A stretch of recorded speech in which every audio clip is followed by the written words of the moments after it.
विधानसभा चुनाव को लेकर झारखंड में जबरदस्त सियासत देखने को मिल रही है। झारखंड मुक्ति मोर्चा ने साफ कर दिया है कि वो इस बार अकेले चुनाव मैदान में उतरेगी, क्योंकि जेएमएम के मुताबिक कांग्रेस के साथ सीटों को लेकर तालमेल नहीं बन पाया है। ऐसे में जेएमएम ने असम विधानसभा चुनाव के लिए 21 प्रत्याशियों की सूची जारी कर दी है। इसके अलावा झारखंड मुक्ति मोर्चा और कांग्रेस के बीच की दरार और चौड़ी हो गई है। झारखंड में साथ, असम में अलगाव। जेएमएम को नहीं भाया कांग्रेस का साथ। 21 सीटों पर किया उम्मीदवारों का ऐलान।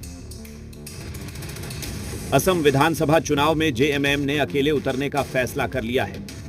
पार्टी ने पहले 19 सीटों पर चुनाव लड़ने का ऐलान किया, लेकिन एक दिन बीतते बीतते पार्टी ने 21 उम्मीदवारों की सूची जारी कर दी। कहा जा रहा है कि जेएमएम असम में कांग्रेस के साथ मिलकर गठबंधन के तहत चुनाव लड़ना चाहती थी। इसके लिए दोनों दलों के नेताओं के बीच मेल मुलाकातें भी हुई। बातचीत के बाद भी सीट बंटवारे पर सहमति नहीं बन पाई और फिर जेएमएम ने अकेले चुनाव लड़ने का फैसला कर लिया। आसाम में होने वाले विधानसभा चुनाव को लेकर गठबंधन में बात नहीं बनी, लिहाजा झारखंड मुक्ति मोर्चा ने अकेले चुनाव लड़ने का निर्णय लिया और 21 सीटों पर उम्मीदवार उतार दिए हैं। देर रात तक बात आई कि झामुमो 19 सीटों पर चुनाव लड़ेगा, लेकिन सुबह होते होते 21 प्रत्याशियों की सूची सामने आ गई।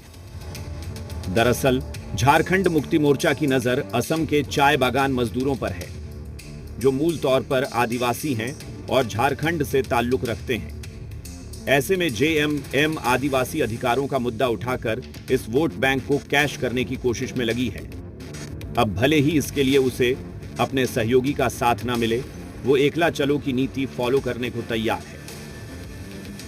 कि हम लोगों ने जो 19 सीट की घोषणा हो रखी है, जो खबरें हम लोगों तक भी आई हैं, अगर कांग्रेस या इंडिया गठबंधन ये चाहता है कि हम गठबंधन में रहें, थोड़ी भी दिलचस्पी है, तो उन 20 सीटों पर अपने कैंडिडेट के नाम वापस ले लें या उस पर कोई घोषणा ना करें।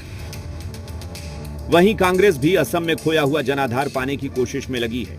ऐसे में जेएमएम का साथ न मिल पाना उसके लिए जोर का झटका है। देखिए, हम ये चाह रहे थे कि हम एक मजबूत गठबंधन के तहत चुनाव लड़े असम में, और कांग्रेस ने इसके लिए पहल भी किया। लेकिन अब झारखंड मुक्ति मोर्चा गठबंधन के अंदर नहीं आ पाई, तो हमें यह लगता है कि ठीक है, हमारा झारखंड मुक्ति मोर्चा के साथ झारखंड में एक मजबूत गठबंधन चल रहा है। और जहां तक असम की बात है, तो असम में भी हम चाहते थे। वहीं असम में एक बार फिर हिमंता विश्व शर्मा की सरकार बनाने की उम्मीद लगाए। बीजेपी महागठबंधन के अंदर मचे इस द्वंद्व पर छुटकी लेने से खुद को रोक नहीं पा रही है। इस बार भी जेएमएम ने औपचारिक रूप से सिर्फ 2 सीटों की घोषणा की, जिसपे कौन उम्मीदवार लड़ेगा। 19 सीटों की ये बात जरूर कर रहे हैं कि हम लड़ेंगे, कांग्रेस से समझौता हो चाहे नहीं हो, लेकिन वो लिस्ट कहाँ है? क्योंकि आज अंतिम दिन है, नॉमिनेशन खत्म होने का समय बीतने दीजिए, हम तब बताएंगे कि जेएमएम ने आखिर झारखंडी अस्मिता को कितना बचाया। तो वहीं एनडीए के घटक दल का भी मानना है कि असम में झारखंड मुक्ति मोर्चा की कोशिशें रंग नहीं लाएंगी। जेडीयू ने मुख्यमंत्री हेमंत सोरेन के असम जाने की कोशिश को बदले की राजनीति करार दिया। असम में आदिवासी समुदाय के लोग हैं, उनमें अधिकांश झारखंड से, उड़ीसा से गए हैं, मगर जो वहां रह गया है वहां के लोगों की बात सुनता है, बाहर के लोगों की बात नहीं सुनता है।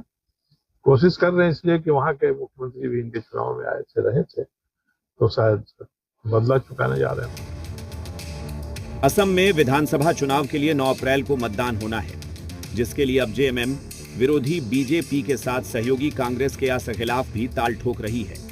यानी असम की ये जंग झारखंड की सियासी जमीन को भी लाल करेगी। ब्यूरो रिपोर्ट, जी मीडिया। नॉर्थ ईस्ट के राज्य असम